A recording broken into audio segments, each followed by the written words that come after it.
Vous écoutez le journal d'Iggy, chapitre 32. Cheval en demi-pension, le secret pour démarrer. Bonjour et bienvenue dans le podcast équin qui raconte le quotidien en tant que propriétaire de chevaux. À chaque rendez-vous, je partage avec vous et le plus d'objectivité possible mon aventure avec ma jument Iggy. Que vous soyez simple cavalier ou récent propriétaire, vous trouverez dans ce podcast de l'inspiration, des pistes de réflexion, des témoignages, des idées mais aussi des outils pour vous permettre à votre tour de passer à l'action pour construire votre histoire rêvée aux côtés des chevaux. Que ce soit en solo ou avec mes invités, je pose ici tout haut les questions que tout le monde se pose tout bas. Je vous embarque donc avec moi dans la suite de mon aventure. C'est parti! Aujourd'hui, nous attaquons le premier épisode de cette nouvelle série « Devenir gardien ». Et pour commencer, j'avais envie de vous parler non seulement d'un des premiers modèles possibles à tester quand on souhaite un peu plus qu'une simple heure de cours en club, mais sans aucun doute, celui qui est le plus formateur quand on souhaite démarrer notre expérience aux côtés des chevaux. Je veux parler bien sûr de la demi-pension. Tout le monde la connaît ou en a déjà entendu parler. Beaucoup de cavaliers, actuellement propriétaires, sont passés par là, moi la première. Dans cet épisode, on va repasser ensemble le modèle, échanger sur les avantages, les quelques inconvénients, mais je vais surtout vous dévoiler les 5 plus grandes leçons que j'ai tirées de mes 3 précédentes demi-pensions. Avant de commencer, dernier spoiler, un petit cadeau vous attend à la fin de cet épisode.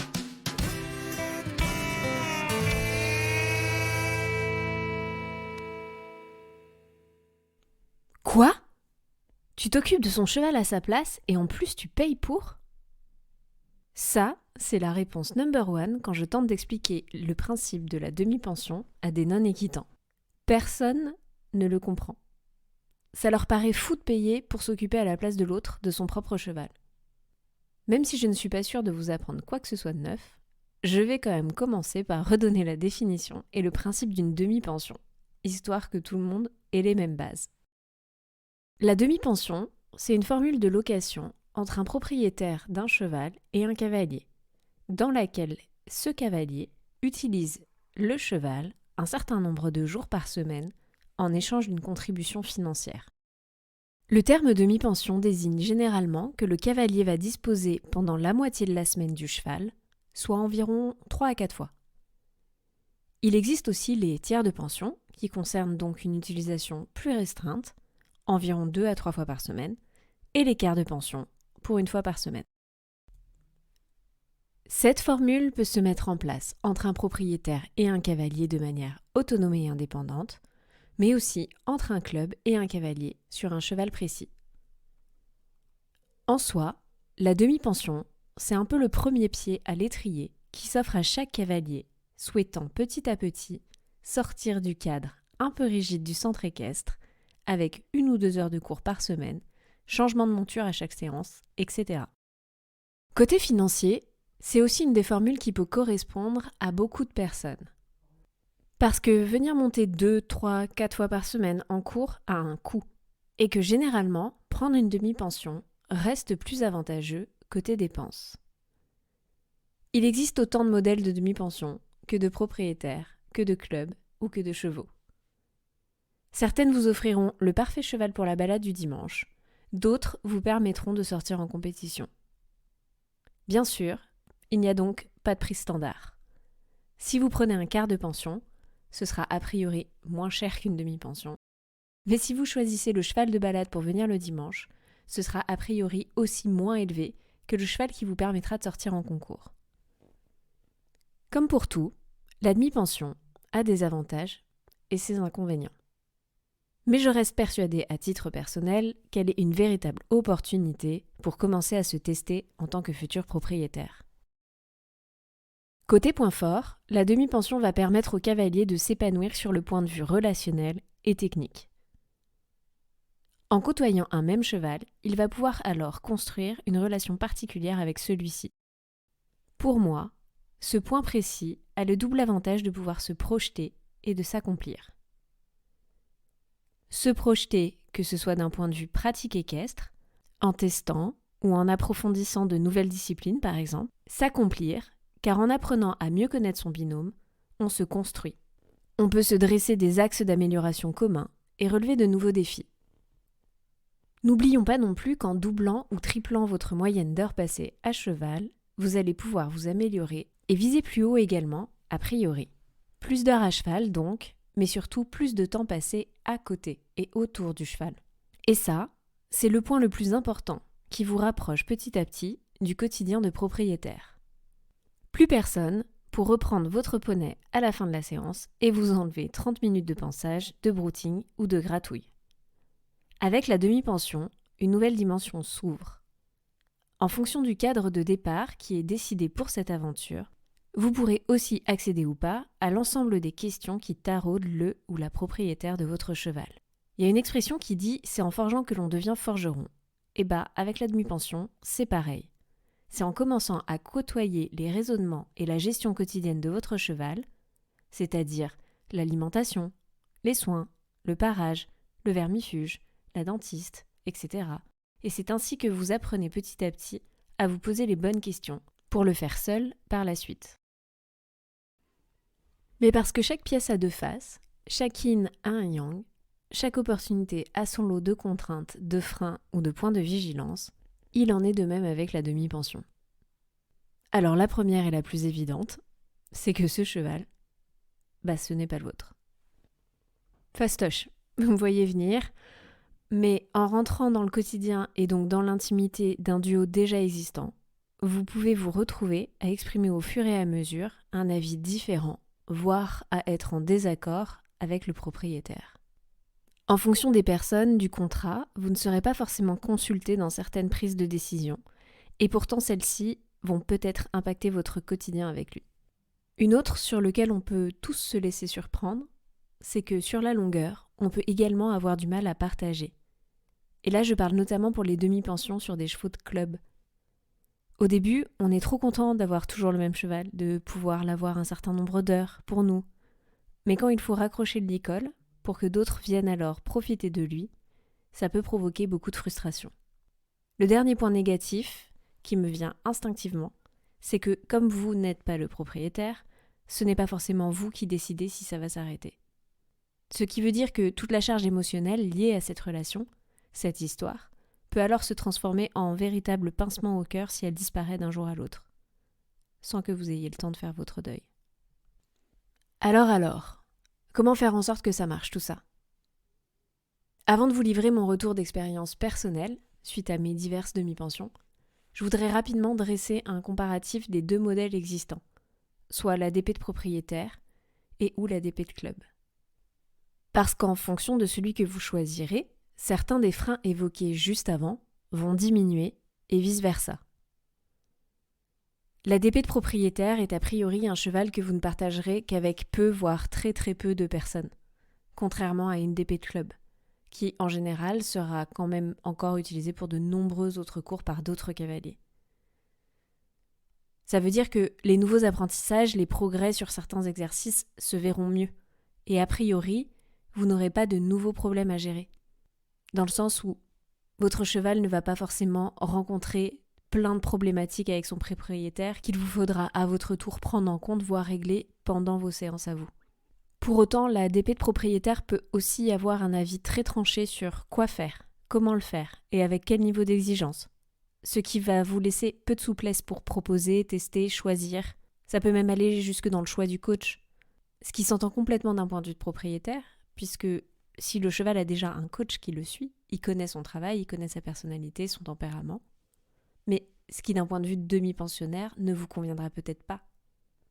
La DP de club sera dans un sens peut-être plus ouverte pour vous laisser tester de nouvelles disciplines, vous inscrire au stage de hunter ou d'équitation de travail du dimanche après-midi, voire vous encourager à tester un parcours ou une reprise de concours.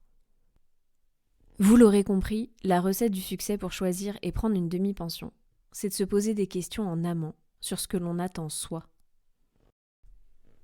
Il est maintenant temps que je vous dévoile donc les 5 leçons que j'ai apprises grâce à mes 3 demi-pensions. Alors je vous fais un peu le topo, j'ai eu 2 demi-pensions ados, 2 demi-pensions sur des chevaux de propriétaires. Et puis plus tard, juste avant Iggy, j'ai pris une demi-pension sur un cheval de club. Dans un cas comme dans l'autre, La première leçon que j'en ai retirée, la plus importante, c'est celle que je viens déjà de vous donner, si vous savez lire entre les lignes. Cette leçon, c'est de définir le cadre avant tout pour nous. Alors ça semble évident, mais quand on y pense, même si nous sommes à l'origine de la recherche d'une demi-pension, cela veut dire que l'on a une idée derrière la tête. Que cherche-t-on à accomplir ? Quelle frustration souhaite-t-on régler ? Pourquoi souhaite-t-on en fait se lancer dans cette aventure ? Même dans le cas où l'on répond à une opportunité, quoi qu'il arrive, au moment où l'on prend la décision de s'engager, il faut le faire en regard de nos objectifs à nous et de nos possibilités. En plus de cette partie introspective, il faudra combiner la partie technique. Combien de temps ? Quel budget ? Quel jour ? Quelle discipline je suis autorisée à faire ? Toutes ces questions, il faut les avoir en tête et se les repasser. Parce que une fois que l'on sait ce qui est OK ou pas OK pour nous, il va falloir s'assurer de comprendre les attentes du propriétaire ou du club et de voir si justement ça colle avec les nôtres. Certains souhaiteront que chacune de vos séances soit encadrée. Certains vous laisseront carte blanche. D'autres seront fermés à certaines pratiques. Certains auront des jours précis, d'autres s'adapteront. Bref, pour que cela tienne en fait sur la longueur, le secret, c'est de définir le périmètre d'action en amont. Ado, j'ai eu donc 2 demi-pensions à chaque fois de propriétaire. Honnêtement, j'ai mal vécu les deux. Et clairement, avec du recul, c'est juste parce que, perso, je savais pas là où moi j'allais. Ma première, je l'ai cherchée pour moi aussi avoir un cheval. Typiquement, je pouvais pas être propriétaire et j'étais vraiment envieuse, je peux le dire, je pense à l'époque, de mes copines qui, elles, sortaient avec leur propre cheval en concours. Et qui pouvaient aussi partir en balade quand ça leur chantait. Et donc, quand j'ai su qu'un cheval était dispo, je me suis positionnée. Mais clairement, je n'avais pas de cadre. Mes jours n'étaient pas fixes, mes entraînements non plus. La propriétaire de l'époque était à peine plus âgée que moi et elle faisait ses études supérieures, donc elle avait très peu de temps à me consacrer, alors qu'au départ, elle souhaitait superviser nos séances. Et puis, j'avais pris ce cheval parce qu'il était dispo. Mais en vrai, je n'avais pas d'atome crochu. Je le trouvais trop grand, j'avais pas vraiment confiance. C'est donc pas très difficile de comprendre et de se rendre compte, avec du recul, qu'au bout de quelques semaines, ça allait vite capoter. La deuxième demi-pension, c'était l'inverse. On était venu me chercher parce que, en fait, j'étais un poids plume et que j'étais donc la seule à pouvoir me hisser sur le dos d'un jeune petit pur-sang arabe de 3 ans dans le but de le débourrer. Moi, je l'avais fait pour rendre service, mais je ne comprenais pas les attentes du propriétaire qui, lui, était branché endurance et équitation western, alors que moi, j'étais une gamine de CSO. Par contre, je me suis mis à adorer ce petit cheval. Son exubérance, sa sensibilité, bref, ça a tout de suite collé. Le souci majeur, c'est que le propriétaire a revendu son cheval. Pour lui, dès le départ, il était clair que, en fait, j'étais juste de passage. Et je n'avais été là vraiment que pour valider le débourrage avant la vente. J'ai été méga triste. Ma dernière demi-pension était à l'inverse mûrement réfléchie. Comme quoi, de prendre quelques années, ça aide parfois. Je me donnais 2 ans pour avoir mon propre cheval. Je voulais pouvoir apprendre à réévoluer seule à côté d'un équidé et faire tout ce que je pouvais pas faire en fait lors de mes cours. Prendre le temps de se poser, d'observer, de sortir en balade, d'aller brouter, de traîner ensemble. Cette dernière demi-pension était de loin la plus réussie. Déjà, elle a duré beaucoup plus que les 2 autres dans le temps. Et comme je connaissais, vous l'aurez compris, le cadre que je souhaitais me fixer, je savais très précisément ce que je pouvais faire ou ne pas faire. Mes attentes relationnelles étaient satisfaites. Et au fur et à mesure des mois, je connaissais de mieux en mieux ce jeune cheval. On était en confiance, et pas une fois où je venais au club, je passais un mauvais moment. La deuxième leçon que j'ai tirée de mes expériences passées, c'est de prendre un cheval qui nous plaît. Souvenez-vous ma première DP. Je n'ai fait que saisir une opportunité. Je suis sûre que dans le fond, je savais avant même de commencer que ça ne durerait pas, car ce cheval ne me correspondait pas. Je n'étais pas à l'aise, il était trop grand, alors que j'étais habituée au poney. Et là, je me retrouvais avec un vrai cheval qui me dépassait au moins d'une tête au garrot. À l'époque aussi, je le trouvais un peu trop mou à mon goût. Il collait à ma jambe, et je n'étais pas du tout habituée à ça. En fait, dans le fond, si j'avais testé ce cheval sur 1 ou 2 leçons, j'aurais su que ça n'irait pas plus loin. Une demi-pension, faut quand même pas oublier, ça reste une rencontre. Et quand la magie n'opère pas, on n'a pas forcément envie de continuer. On se dit du coup que c'est pas pour nous, que c'est trop ceci ou pas assez cela. Ce qui est dommage, c'est si cette première aventure ou ce test se passe mal, et parfois ça nous bloque pour recommencer.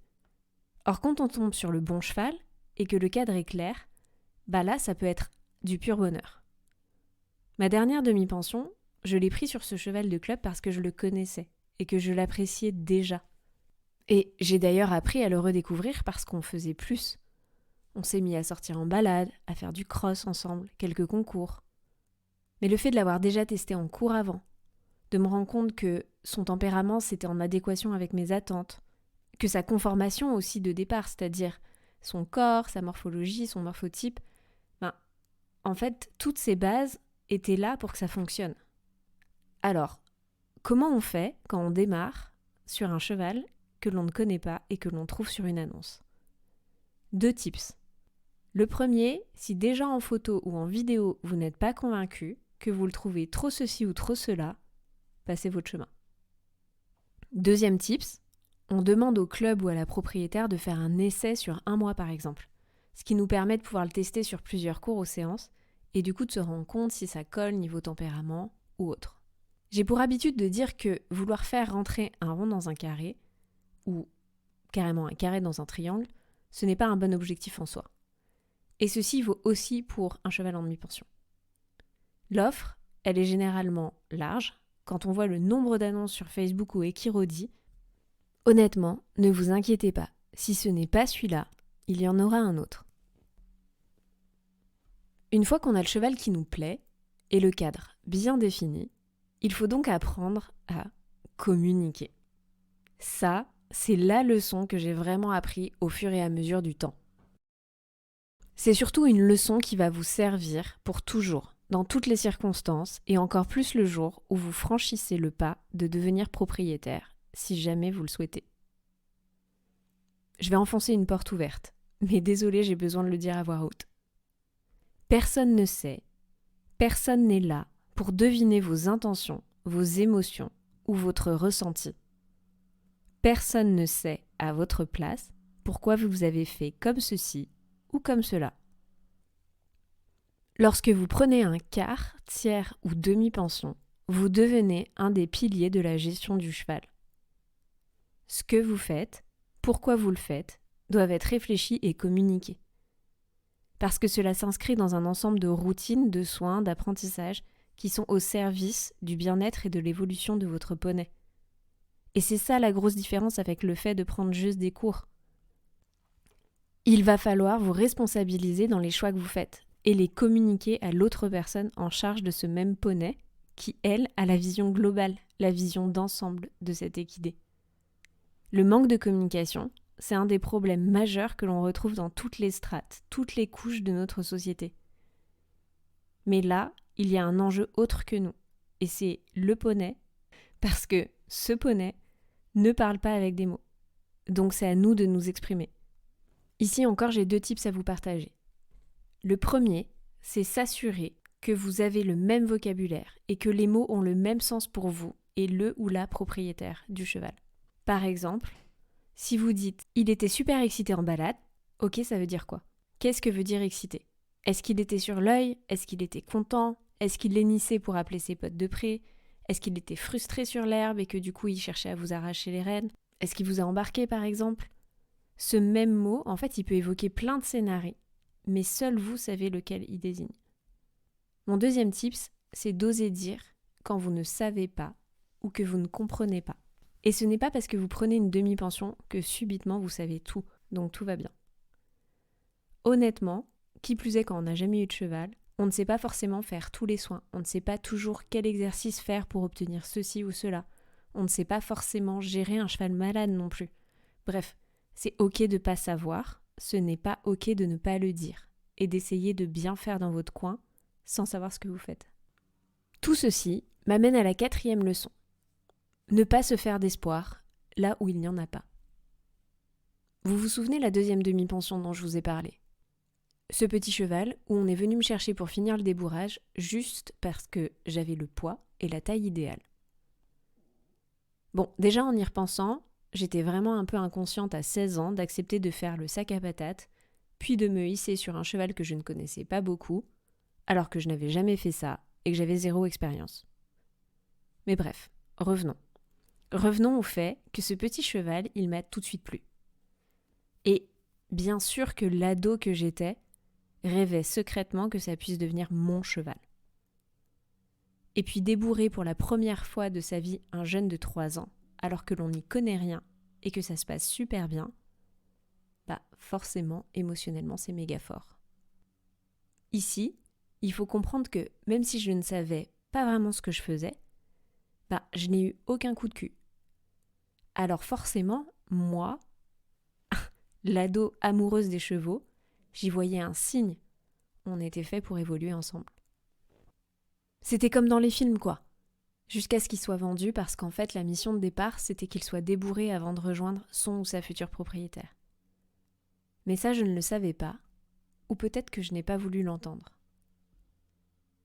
Bref, quand on prend un cheval en demi-pension, c'est pour une demi-pension. Bien sûr que vous trouverez toujours l'exemple qui va aller contre la règle et un tel qui a pu acheter par la suite sa demi-pension. Mais a priori, ce n'est pas le contrat de départ.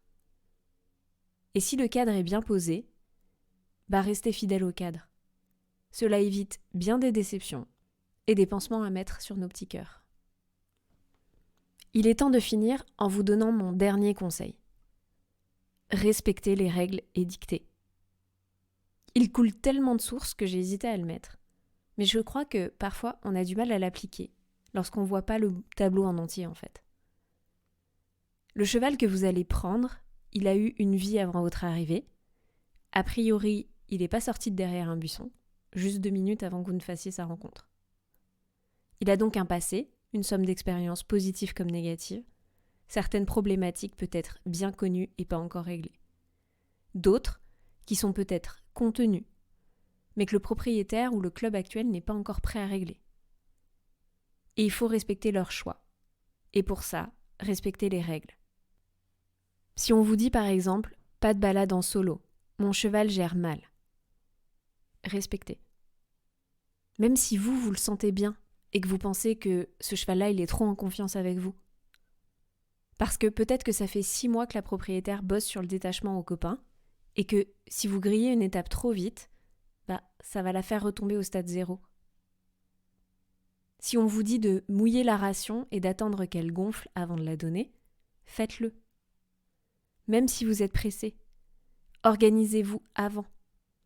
Peut-être que ce cheval, il a tendance à faire des bouchons et que c'est vraiment important en fait que sa ration soit mouillée avant qu'il puisse la manger. Je sais qu'il est super tentant de croire que l'on sait mieux, parce que nous, on connaît aussi ce cheval. Je le sais parce que, bien sûr que je l'ai pensé avec mes précédentes DP. Mais maintenant que je suis devenue propriétaire, je sais aussi que je n'avais qu'une vue très fractionnée de ma relation avec mes demi-pensions. Et que les gros problèmes, s'il y en avait, ce n'est pas moi en fait qui les gérais. Ce n'est pas moi qui devais prendre les décisions. On en revient toujours au cadre, mais si celui-ci il est bien posé, alors il n'y a pas de raison de ne pas le suivre. Et avec le temps, l'expérience et beaucoup de communication, il est possible de le faire évoluer. Mais s'occuper d'un cheval depuis 1 mois, ou même 3 mois, ne fait pas de nous la personne qui le connaît le mieux du monde. Je voudrais finir ce premier épisode de la série Devenir gardien en abordant rapidement la partie contractualisation. Comme je le disais en intro, le quart, tiers ou demi-pension, c'est une formule de location qui est passée entre le propriétaire et la personne qui va s'occuper du cheval. Il faut donc un contrat. C'est d'ailleurs ce contrat qui va vous donner une partie du cadre. En général, il comporte justement les jours de disponibles, les activités ou pratiques autorisées, vos obligations, votre participation aux frais comme le parage par exemple. Ce contrat, il est indispensable. Il vous protège, notamment s'il arrive un accident. Honnêtement, ne vous embarquez pas dans une demi-pension sans contrat. Je vous le déconseille vivement. Donc maintenant que j'ai dit ça, je me dois de vous offrir un exemple de contrat. Et ça tombe bien, parce que c'est exactement ce que je vais faire. En description, vous trouverez un lien pour télécharger un modèle de contrat de location d'un équidé. Et ça, pour vous permettre d'en proposer un, si jamais le propriétaire n'en a pas. Je pense avoir tout dit sur la demi-pension. Et ça tombe bien, puisqu'il nous reste plein d'autres modèles à explorer. Je vous donne rendez-vous donc dès la semaine prochaine avec une invitée de choix que tout le monde connaît et que tout le monde suit sur Instagram. Mais je vous laisse encore un peu de suspense. La bonne nouvelle, c'est qu'un nouveau chapitre arrive donc très vite. Et si vous ne vous êtes pas encore abonné, c'est le moment de le faire pour ne pas le louper. Si vous souhaitez soutenir le podcast, rien de plus simple, il suffit de partager cet épisode ou un autre sur vos propres réseaux sociaux. Pour toutes celles et ceux qui écouteraient via Apple Podcast, je vous encourage à pas être timide et à nous laisser un commentaire pour nous dire comment le journal d'Iggy vous a aidé dans votre propre quotidien. Vous pouvez également laisser quelques étoiles, ça nous fait toujours autant plaisir. On se retrouve ici donc dès la semaine prochaine et en attendant, vous pouvez aussi nous rejoindre, Iggy et moi, sur Instagram pour y suivre notre quotidien et notre actualité. Vous nous retrouverez sous le pseudo iggy.journal. Merci de votre écoute et à bientôt.